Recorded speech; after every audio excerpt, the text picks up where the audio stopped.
keyakinan dan yang keempat kepasrahan. Setelah itu diisi demikian, ya lihat, baru diberangkatkan ke langit beserta Jibril Mikail yang mendampingi. Ya. Berangkat dari Haram, ya, dari rumah Ummu Hani. Ummu Hani salah satu daripada putrinya pamannya Abu Thalib. Beliau dijemput oleh Jibril Mikail dengan menggunakan burung. Burung binatang yang melebihi tingginya daripada keledai dan lebih rendah daripada tidak ada barat bigol. Saya nggak tahu itu apa itu bigol. Itu pokoknya. Tapi yang jelas bahwa burung itu binatang yang istimewa, yang putih bersih dan bagaikan kilat. Jadi dia itu bisa terbang sesuai dengan pandangan. Kalau pandangan itu 10 kilo terbang. Yang jaraknya dari Mekah ke Palestina itu 1 bulan naik unta, ini cuma berapa itu set tadi. Langsung tiba di sana. Sebelum beliau di sana, ke Madinah dulu jalan. Yang kata Rasul, engkau dan Muhammad bakal jalan ke Madinah. Nama beliau kan bukan Madinah dulu, namanya Yasrib dulu. Ya. Madinah Musyawarah, Thayyibah juga dikatakan karena tanah itu tanah yang dimuliakan Allah, tanah yang suci kan diinjak Rasulullah. Setelah itu Rasul sebelum ke Palestina jarak-jarak juga ke Madian, ke tempat Nabi Musa, ya, ke Tursina, Bethlehem, ya, tempat lahir Nabi Isa. Jadi jarak-jarak dulu, ya. Kenapa dianjurkan kita sebelum berangkat umroh atau haji untuk datang ke tempat-tempat yang Allah muliakan? Jawab ke wali-wali, saya mendapat keberkahan. Kenapa? Kita yakini wali kekasih Allah, para ulama itu tidak wafat. Tidak seperti manusia, jangan samakan ya. Tidak seperti manusia. Bahwa ulama kekasih Allah meninggal hanya pindah alam saja. Beda dengan manusia biasa. Ya. Langsung dengan Allah. Jangan kau katakan bahwa aulia kekasih Allah wafat. Tidak, hanya pindah alam saja. Yang sehingga ketika kita datang ke sana dengan kudrat Allah kita berdoa dengan sauqiyah wali itu, insya Allah doa kita akan Allah kabulkan. Begitu ya. Jadi beda kayak gini aja, Bu, Pak, Rasul tidur. Ya. Rasul tidur beda dengan kita. Hari kurang masarena, ya, mata perem, hati perem, ya, bahkan juga payah. Gitu. Kita kan dia terus, ya, padahal subuh ya, saya ulang dulu. Jadi kita manusia biasa, tidur juga sama. Rasul tidur, kita juga tidur sama. Tidurnya beda. Kalau kita matanya perem, hatinya merem, atau merem. Tapi kalau Rasul matanya merem, hati juga, matanya bentar, hati juga bentar. Walaupun merem begini tetap gitu. Merem matanya, tapi hatinya tidak tidur. Yang sehingga Rasul kalau tidur itu punya wudu tidak batal. Paham nggak? Walaupun tidur tidak batal Rasul. Ya. Kalau kita tidur punya wudu batal. Kalau tidur begini Pak, tidur begini. Kita kalau tidur nggak apa begini, tidur begini. Ya. Kalau cuma tidur begini. Sudah sekarang. Nah ini gitu. Itu Pak, walaupun beberapa jam, belasan jam sampai subuh gini aja. Punya wudu. Pas kita bangun jam 5 subuh dari jam 9. Tidak batal. Tidak batal. Kenapa? Karena kedua susah keluar. Kata nih, sama angkat. Gitu. Nanti kalau jajar batal. Ya, bisa jadi. Kenapa itu kan nggak angkat? Coba kita lihat. Iya. Kalau kita mau gendut Pak, diginiin kita. Bisa nggak jadi? Iya. Begitu beliau Rasulullah SAW datang ke Palestina, ya, ke Baitul Muqaddas, itu beliau sholat, ya, 2 rakaat. Jadi imam, di belakangnya para nabi, para malaikat dan arwah-arwah. Allah hadirkan semua itu. Jadi beliau jadi imam, ya, menandakan dia sebagai imamul a'dham, pemimpin yang agung, gitu. Mengimami para malaikat juga, subhanallah biasa. Begitu keluar beliau dari masjid, datanglah Jibril. Ya. Jibril membawa 2 wadah. Sebelah kiri khamar, minuman keras, sebelah kanan susu. Jangan ada susu. Hebat. Kau ambil ini. Ini memang fitrah agama Islam. Jika ambil ini berbahaya, maka nanti jadi salah semua. Nah, jadi segitu saja. Rasul ngambil susu, tidak ngambil khamar. Umatnya sudah banyak ya. Kayak itu. Yang kacau-kacau. Hal ini bahagia. Nah, kemudian setelah itu dan kata Rasul kemana? Ke langit naik tangga. Isra artinya perjalanan malam. Ya. Allah memperjalankan di waktu malam dari Masjidil Haram ke Masjid Aqsa. Amal Aqsa paling jauh ya, karena Aqsa karena masjid itu sangat jauh dari Haram. Perjalanan satu bulan Pak. Kalau naik apa? Naik unta. Begitu. Dikatakan Al-Muqaddas, Masjid Aqsa itu Baitul Muqaddas, artinya rumah yang suci dan disucikan. Kenapa? Di sana tidak ada patung-patung lagi. Ya, disucikan dari ibadah selain ibadah. Kalau bukan ada kan? Ada patung-patung. Namanya puja, lata dan sebagainya. Tapi sana nggak ada, sangat bersih. Dan kelak nanti Palestina itu bakal jadi alam mahsyar. Alam mahsyar orang-orang kumpul di sana. Semua manusia dari mulai Adam semua yang kumpul sana. Jadi alam mahsyar. Saya bilang tadi ada tetangganya Pak Haji ada yang meninggal luar biasa. Di sana, tangan suci. Insyaallah. Ya. Baik. Hadirin berbahagia. Nah, kemudian pas begitu diiring sama Jibril Mikail, Rasul masuk ke langit pertama. Itu pintu langit semua, pintu langit apa? Terbuat dari emas. Ya, gemboknya cahaya. Kuncinya Al-Isra Allah, nama Allah yang ada. Langit pertama, ya itu tangga Pak. Mi'raj itu apa? Tangga. Jadi tangga, Rasul bukan hiber, tangga. Begitu naik mulai naik pertama, turunlah tangga dan tangga pertama.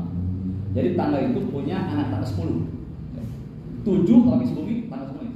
Tangga yang pertama, langit pertama bertemu dengan siapa? Bertemu dengan Nabi Adam. Ya, Abul Bashar. Ya, bapak manusia. Adam itu kata udum artinya apa? Dari apa artinya? Artinya itu apa namanya? Kerak bumi. Maksudnya apa? Adam itu ya bapak manusia semua dan terbuat dari tanah liat. Ya, tanah liat di mana Adam ketika dulu dibuat oleh Allah terbuat dari tanah yang warna putih, yang warna merah, warna itu macam-macam digalau. Nah, jadilah manusia yang punya kulit putih, yang punya kulit hitam, yang punya kulit warna kemerahan sebagainya. Dari sana awal, ya, Nabi Adam. Kelangan kedua bertemulah dengan Nabi Yahya dan Nabi Isa. Ya Nabi Isa. Nabi Isa itu masih ada, Pak. Masih ada. Jadi beliau itu Nabi Isa tidak punya bapak. Ya. Nabi Isa tidak punya bapak, tapi beliau punya ibu. Namanya Sayyidah Maryam. Ya. Luar biasa. Inilah kebesaran Allah. Namanya akan juga disebut Ruhullah. Ya. Ruh Allah. Artinya apa? Bahwa Nabi Isa lahir tanpa bapak, ditiup rahim ibunda ke Allah. Yang sehingga lahir Nabi Isa. Aneh kan? Karena aneh juga penciptaannya, aneh juga keadaannya. Begitu beliau usia 30 tahun, diangkat ke langit. Akhirnya di langit yang hidup. Ya, yang kedua. Nah itu beliau cek mata. Makan apa ya? Oh ya, kan Nabi kan manusia juga. Makan apa sih di sana? Oh, Nabi Isa itu Allah jaga. Beliau itu punya sifat seperti malaikat. Tidak makan, tidak minum, tidak tidur. Hanya saja punya kelamin laki-laki. Kalau mereka enggak, Pak. Laki-laki bukan, perempuan. Itu bedanya. Nabi Isa punya sifat malaikat. Tidak pernah makan dan minum, juga tidak pernah tidur. Itulah. Kemudian yang ketiga itu bertemu dengan Nabi Yusuf alaihissalam. Nabi yang ganteng, yang handsome dan tampan. Tapi separuhnya Pak. Dari mana handsome-nya? Dari Rasulullah Sallallahu Alaihi. Makanya agak keliru kalau orang ketika hamil bacakan dia surat Yusuf. Jangan surat Muhammad. Karena sepenuh kesempurnaan dan ketampanan ada pada Rasulullah Sallallahu Alaihi. Sebab Nabi Yusuf itu ketampanan berasal dari Rasulullah. Baca surat Muhammad sampai selesai. Insya Allah berjiwa yang seperti Muhammad, berjiwa terpenuhi. Bukan surat Yusuf. Ya, Nabi Yusuf itu kan saking tampannya ketika di Mesir ketemu apa sama perempuan. Perempuan lagi ngiris-ngiris bawang sampai ke sini tangan. Saking apa? Saking tampannya. Ini malaikat manusia gitu. Ya, tapi kalau Rasul kan tidak membahayakan. Nah kemudian naiklah ke tangga ke ayat yang keempat. Ya. Ayat keempat bertemu dengan Nabi Idris alaihissalam. Nabi Idris alaihissalam Nabi yang pertama kali menjahit pakaian. Beliau anu biasanya kita sok pakai pakaian pakai julub ya, pakai apa? Pakai kulit binatang gitu.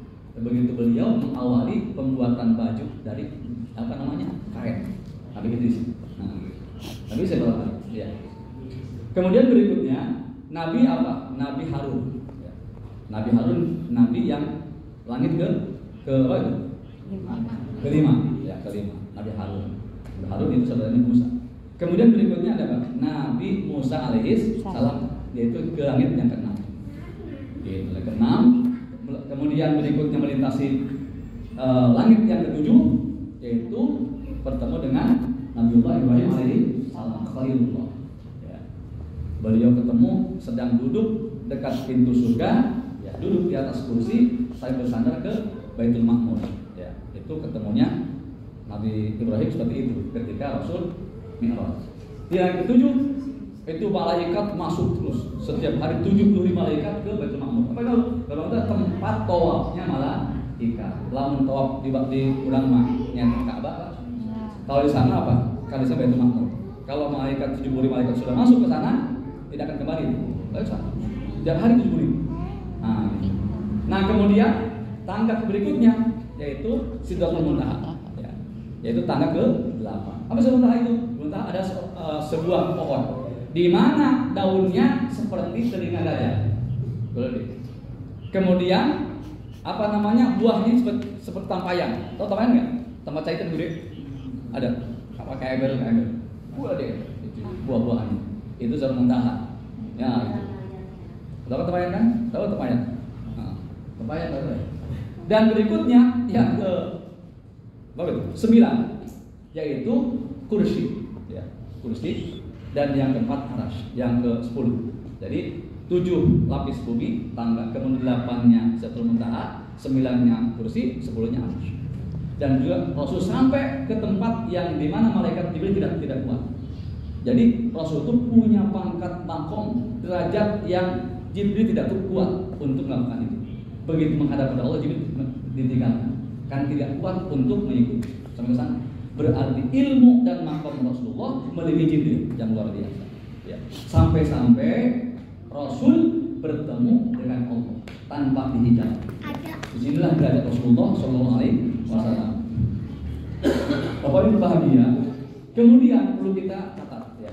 Secara implisit, ini pertanyaan kita, kok kenapa ya Rasulullah itu Isra Mi'raj bukan siang hari? Betul nggak? Bukan di siang bolong itu, Pak. Tapi malam hari.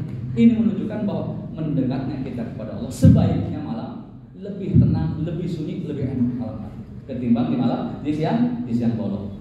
Makanya Allah kabulkan doa kita di sepertiga malam, kira-kira jam 2 sampai subuh kita tidak tidur. Terus kita banyak berdoa kepada Allah. Insya Allah anak kita soleh-soleha, hidup kita akan berkah, juga kita akan banyak umur, penuh dan rezeki dan makmur. Insya Allah juga begitu. Hadirin yang berbahagia. Oleh karena itu Allah kisahkan dalam Al-Quran tentang masalah Isra Mi'raj dalam surat apa? Surat Al-Isra atau surat Subhana. Jika kita manusia mengingkari akan kejadian Isra, ini artinya saya. Ada kata-kata Isra dan Mi'raj. Kalau orang mengingkari akan kejadian Isra, Allah menjalankan Muhammad sampai ke Rafiqul Mustawaa, ke tempat yang Jibril tidak kuat untuk menemaninya, maka hukumnya orang tersebut yang tidak percaya itu keluar dari Islam, alias murtad atau kafir.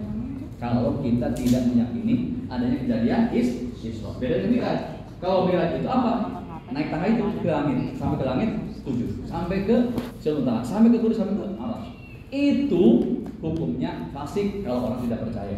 Karena itu lewat hadis ahad. Ya. Apa fasik? Dosa besar. Tidak suka kafir. Dan kita yakini itu kejadian yang luar biasa yang memang tidak pernah dilakukan oleh para nabi sebelumnya. Hadirin berbahagia. Oleh karena itu, kalau kita mau mendekat kepada Allah, pertama bersihkan hati kita. Saya pernah dengar di Kurus, Bu, ada pesantren yang ketika kita nganterin anak ke pesantren, Pak, itu sama kiainya suruh puasa 40 hari. Sebelum dijejali ilmu, si anak santri itu harus dipuasai dulu, puasa dulu selama 10 hari biar bersih hati, biar mengkilat hatinya, yang sehingga ilmu mudah tercerna mengendaki hati. Sebab ilmu bukan di perut tapi di hati. Makanya hati masih bohong, Pak. Ketika ditanya sama kepala, kamu dari mana? Dari Pandeglang. Pernah bukan? Cek hati dia, iya nggak bohong, nggak pernah itu hati. Oh bohong ada, Bu? Nggak ada.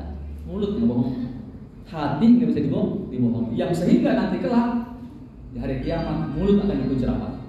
Yang bicara tangan kita dan hati yang menjadi saksi. Omongan tangan. Ini mau dikunci, Pak, dikunci. Kenapa? Sebab mulut gampang ngebohong. Tanpa apa? Mulut misalnya betul. Lisan apa tuh namanya? Mudah ngomong.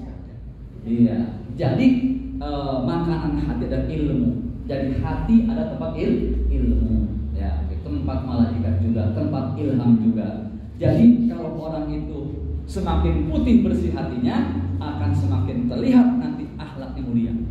Kalau nanti akhlaknya semakin bejat, banyak buruknya, berarti di sini dikuasai oleh titik hitam. Kalau di sini banyak putihnya, sedikit titik hitamnya, berarti banyak kelakuan baiknya. Semakin baik, semakin dekat dengan sifat malaikat. Gitu ya. Makanya bersihkan hati kita. Dengan cara apa bersihkannya? Dengan cara satu, tilawah Quran, banyak baca Al-Quran. Yang kedua, ingat akan mati. Ya, ingat akan mati. Kita ini seperti ini, kita akan meninggalkan dunia fana yang kita injak saat ini. Pasti kita akan menghadap Allah Sang Pencipta kita semua. Hadirin yang berbahagia, itulah tentang masalah Isra sepintas. Kalau kita bacakan dalam kitab tadi itu banyak sekali tentang masalah itu. Tapi yang jelas kita tidak bisa Isra Mi'raj, tapi bagaimana caranya kita bisa ya, membersihkan jiwa kita dari sifat-sifat yang menghijab menghalangi kita dekat dengan Allah Subhanahu wa taala. Dalam istilah itu ada dalam suku itu dinamakan apa? Namanya tahliyah, kemudian yang kedua tahliyah, yang ketiga tajliyah. Ya, tajliyah. Yang apa tahliyah? Membersihkan hati kita dari sifat-sifat yang tercela, sifat iri, sifat sombong, sikap merendahkan orang dan sebagainya. Yang kedua tahliyah, hiasi diri kita dengan akhlak-akhlak yang terpuji. Sebab orang masuk surga bukan karena puasanya, bukan karena bangun malamnya, tapi dia masuk surga karena hatinya bersih, selamat dari sifat-sifat yang mengotori hati. Dan yang ketiga, tajliyah. Kalau orang sudah dibersihkan dari sifat tercela dan dihiasi akhlak yang mulia, maka tajliyah akan dibuka kasyaf, hijab dari Allah. Semua permintaan kita akan Allah kabulkan mudah. Hadirin yang berbahagia, ya mudah-mudahan apa yang sampaikan terkait masalah Isra Mi'raj kita bisa mencerna. Dan yang terakhir terkait masalah akhir Ramadan. Hadis dhaif, walaupun dhaif ini perlu jadi standar buat kita. Ya. Bahwa kita harus menyambut kedatangan Ramadan dengan bahagia. Harus rindu kita. Ulah hewa di mana kulantaran tukang sangu unggal isu sok naon. Ada yang sangu sampai ke sore ini. Aja Ramadan itu bisa dari ya, tutup warung. Jangan begitu, itu bahaya. Tapi kita sambut bulan Ramadan dengan penuh bahagia dan penuh kerinduan. Kenapa? Karena kita ngerti dan paham bahwa Ramadan itu banyak keistimewaannya yang Allah turunkan untuk hambanya. Banyak istimewa. Bayangkan saja satu rakaat sholat diganti 70 kebaikan. Satu rakaat itu banyak. Kemudian pintu-pintu surga dibuka, pintu ijabah dibuka, kemudian pintu neraka dikunci rapat, dan setan-setan juga dirantai, dibawa ke alupa itu. Kemudian begitu. Sempat nanya, gimana Ustaz? Katanya setan dirantai, tapi masih ada juga orang maksiat. Ya, itu rantai. Oh itu setan-setan rajanya, yang rajanya. Tapi yang kedua ada setan. Jadi orang-orang yang beramal soleh di bulan Ramadan, pahalanya dilipat gandakan. Demikian juga orang berbuat dosa pun dilipat gandakan dosanya. Alhamdulillah. Hal ini bahagia. Dalam disebutkan bahwa man fariha hidup Ramadan haram al-nidar. Ya. Bahwa siapa orang yang bahagia ketika datang Ramadan, maka Allah akan haramnya kan jasadnya masuk ke neraka. Apa sih bentuknya itu bahagia? Apa kita bahagia? Bahagia bukan begitu, tapi wujud daripada bahagia di mana kita rindu dan kita agendakan untuk Ramadan ini dan ini. Gitu. Kita kurangi urusan dunia, perbanyak urusan akhirat. Sebab apa? Ramadan itu hari ibadah, bulan ibadah.